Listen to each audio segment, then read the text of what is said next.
Hello bookworms! Today I'm going to be wrapping up books number 36 through 40 that I have read this year. I'm really excited to do this one because I have like a ton of new releases to talk about in this video and one DNF, which you'll find out about a little bit later. So the first book, which is book number 36, is Children of Blood and Bone by Tomi Adeyemi. This book took me a while to read, and it was no fault of the book. It's just that it's really thick and I did not want to have to carry it with me every day, so I was more reading it at home, and I tend to do most of my reading not at home, so that's why it took me a little bit. But I really enjoyed it, and every single time that I would have a moment to sit and to dive into it, I would be like, oh yeah, like this is so good.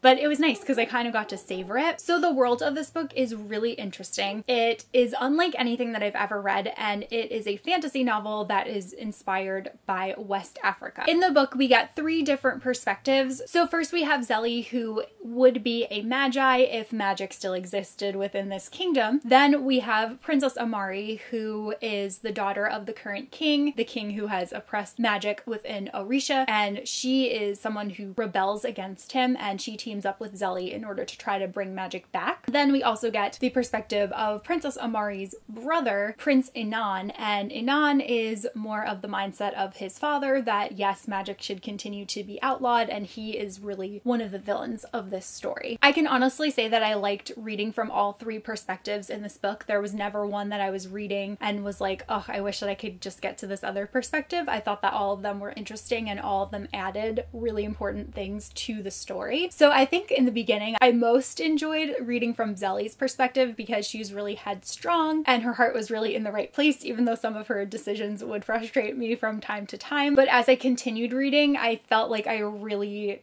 got to love Princess Amari because I feel like she really kind of came into her own over the course of the book. I think the whole thing was really exciting because throughout the book, there's just this whole prospect of potentially being able to bring magic back to this kingdom, and you get to kind of hear about how it was when magic was widespread, how the Magi's have been oppressed since the king outlawed magic, and just the different possibilities of things that could happen if magic is restored. My only complaint for this book is that I felt like there was one romance in it that was kind of out of place and it didn't totally make sense to me within the story. If it hadn't been in here, I probably would have given the book a higher rating, but I don't want to spoil anything and I can't say much about it because, again, I don't want to spoil anything. Yeah, I feel like I can't fully explain it without spoiling anything. So overall, I really enjoyed this one. It was a really quick-paced fantasy. It was really unique, really great story. I cannot wait to read the next one, and I ended up giving Children of Blood and Bone 4 out of 5 stars. The next book that I'm going to talk about is actually the one that I ended up DNFing, and I know that this is going to be a big surprise to a lot of people, but that is The Call by Peter O'Gillen. Sadly, this one just wasn't for me. I read about 60% of the book, so that's why I feel comfortable talking about it. I really wanted to love this, but I just couldn't seem to get into it. I was expecting this to be more like fantasy with fairies, but it read more dystopian to me, which I'm not really that interested in at this point unless there's something like very, very gripping about it, like Scythe. I loved Scythe and that is dystopian. The reason that I read so much of it is because I know so many people love it and I just kept hoping that it would get better or something would grab me, but it just wasn't happening. And I was talking to one of my friends about it and she was like, you've read so much, like it's really just time to stop reading it. And I was like, you're totally right. Like I needed someone to affirm my decision to stop. I didn't really connect with any of the characters and I never felt like excited to pick it up and read it. Reading is supposed to be enjoyable, so when you're like avoiding doing something that you love because you're not loving what you're reading, that is definitely a clear sign to potentially give up and move on to something new. So that is what I did. Didn't end up finishing it. I'm sad about it, but it just wasn't for me. Then I read The Wicked King by Holly Black, which is definitely one of my favorite books of this year. I was so excited when Monica lent me her copy of The Ark. I honestly could not be more grateful. Monica is a booktuber at She Might Be Monica, and I will link her channel down below because you guys should follow her because she's awesome. But she lent this to me and I read it over the course of a weekend. It was so beautiful. It was everything that I wanted. You guys know just how obsessed I am with The Cruel Prince, so to be able to see what comes next for these characters meant so much to me. I literally started crying when Holly Black posted a photo of The Ark saying that it was out in the world because I am that emotionally connected to the series. I'm such a dork, but I love it so much. I can honestly say that The Wicked King is my most anticipated book of all time. Like, probably aside from Harry Potter, this would be like the next series that I have been dying for a book in. I really just like reveled in reading this book. I took my time. I savored every single word. I went back and reread paragraphs even as I was reading because I was like, wait, I just want to like immerse myself in that paragraph again and again and again. I'm obviously not going to spoil anything because this is the second book in the series, but if you are a fan of The Cruel Prince, you are in for a wild ride with The Wicked King. My heart has been completely shredded into ribbons, and I have been going back and dissecting different turns of phrase and moments within the story just over and over again, trying to find a clear picture of why things played out the way that they did. One of the things that I realized while I was reading this is that I think part of the reason that I love this series so much is because I love board games. I am a big board game player. My husband and I will have board game nights with our friends, and I'm not talking like Monopoly and Trouble. I'm talking like Settlers of Catan and Betrayal at the House on Haunted Hill and Small Worlds and Seven Wonders, and like those kinds of games that involve lots of strategy and lots of thinking and plotting. And I think that The Cruel Prince and The Wicked King and the third book in the series, The Queen of Nothing, is really reading to me as one very long, very exciting board game where there's lots of highs and lows and the power keeps flip-flopping from person to person. And yeah, I think that's also partially why I'm so into it, because I love the excitement of games and there's just so much strategy in these that it's like a big game to me. I obviously love all of the characters. Jude is one of my favorite YA characters of all time. Cardan is, again, I just love him so much. I think he is so interesting and the way that his mind works, and I've always been fascinated by the Fae. Holly just like hit it out of the park with these. She really like everything that I love about fairies, she just captures so perfectly. Like I keep raving about the series. I know I talk about The Cruel Prince constantly, and now get ready for me to talk about The Wicked King constantly, but I just can't help it. I just love it. It is by far one of my favorite series ever. The world is just as lush in this book. It's also expanded upon, and we get to see a couple of other places within Elfhame, and it's just like this giant puzzle that I just can't wait to see how all of the pieces are gonna fit and how the picture is going to form once the series is complete. I'm also really hoping that Holly will be able to write like a companion series to this one or something, following maybe some other characters within here, because I don't think that I'm ever gonna be ready to let go of any of them. I am, oh my god, I love it. How much time do we think I can spend raving about The Wicked King? I feel like this is a good place to stop, because otherwise I'll just go on and on and on and on, and I can't even tell you anything that happened. So if you weren't catching my drift, I gave The Wicked King 5 out of 5 stars, pretty obviously. I will say that the beginning half of this book read slower to me than the beginning half of The Cruel Prince, but the ending half of this book, whoa, like major payoff. And also I enjoy those slow moments because you're getting lots of character growth, you're getting lots of descriptions about the world and everything. So I truly enjoyed it, and I really, like I said, I really savored every single piece of text in this novel. Amazing. 5 out of 5 stars. By far one of my favorite books that I've read this year. I need the last book.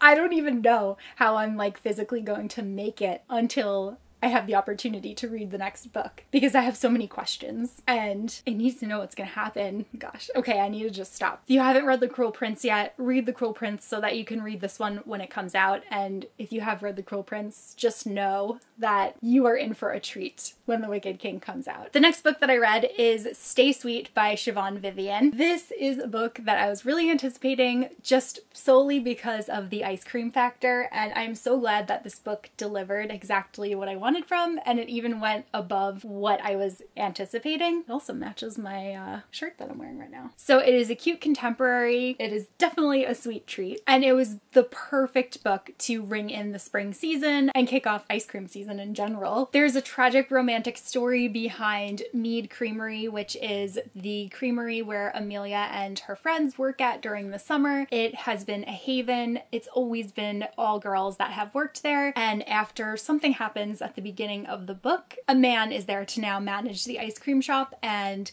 it kind of threatens their like feminist sisterhood that they have going on. And it's really interesting to see how the girls cope with that kind of change. I was very fully invested into the story very early on in the book. I was also really surprised because the book is very much contemporary, but there's actually a historical element to it as well, because the ice cream stand was established during World War II. So you do get some letters and different like bits of information during that time in the 40s, and I just felt like it was so well done. The way that they were interspersed, the way that the main character Amelia related to some of the information that she had about Molly Mead, who's the one that started this ice cream stand. It was really heartwarming, and I really just like thoroughly enjoyed it so much. Amelia is someone who doesn't like change, and she's not necessarily very self-assertive or sure of herself at this point. At the beginning of the book, she kind of takes a backseat to her friend Kat, who she believes is going to be head girl for the summer. But Amelia really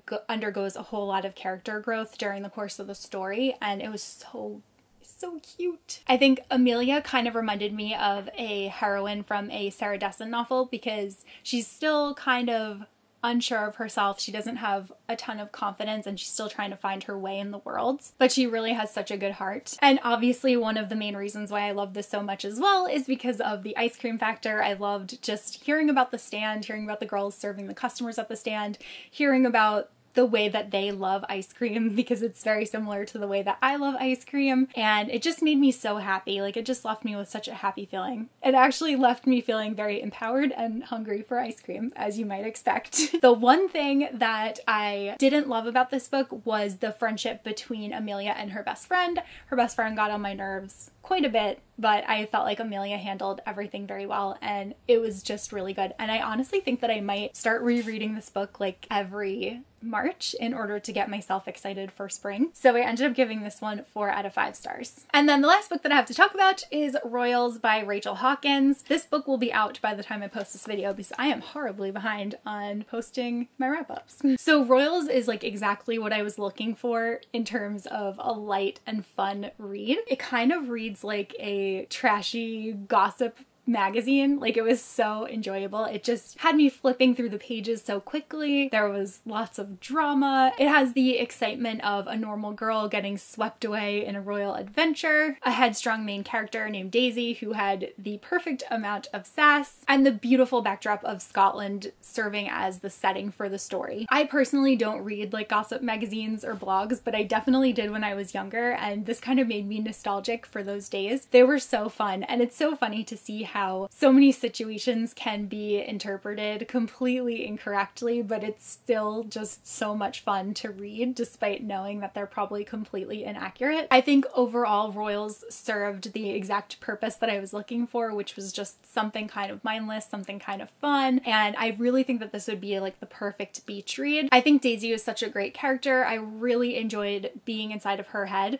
She was so funny and so witty, and her family was super adorable. Her dad's relationship was so cute. They were very similar to one another, and I would really like to see either more novels in the same world, whether it's a continuation of the story, like there is a definitive ending, but I would like to see where certain people would go from here. Or I would love to see Ellie, who is Daisy's older sister. Well, actually, I didn't even say that, but the whole reason that Daisy gets involved with this royalty is because her older sister Ellie gets engaged to Prince Alex of Scotland, so she is going to be like the future queen of Scotland. Because she has gotten this attention, now Daisy is getting a lot of attention. Daisy never wanted that, but she's kind of thrust into the spotlight just because of her sister, so she has to undergo like a whole lot of things that she just never really wanted to deal with. But I would really like to see maybe like a prequel novel where we would learn about the courtship between Ellie and Alex, or even a novel to come afterward where we would be able to see the royal wedding and just conflicts that Ellie might have had with the queen. My only complaint for this book is that there was one